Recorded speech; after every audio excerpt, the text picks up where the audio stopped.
Why does your scanner show the P0557 engine code? What does it mean? P0557 is a diagnostic trouble code for brake booster pressure sensor circuit low.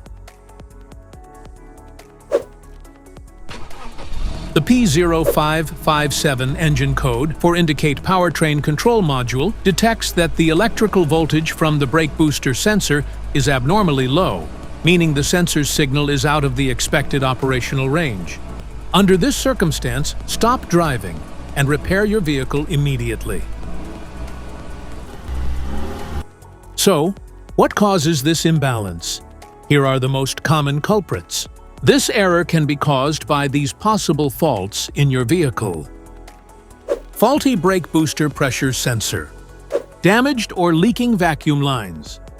Frayed or shorted wiring. Failing vacuum pump or hydraulic leak. Faulty engine or powertrain control module. Each DTC code corresponds to a specific issue in your vehicle.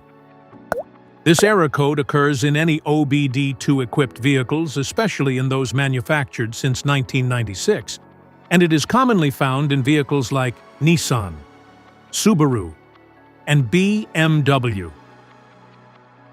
If you want to fix this error code, let us know in the comments section. We will definitely make the video on your demand. If you like this video, don't forget to subscribe to our channel. Thanks for watching.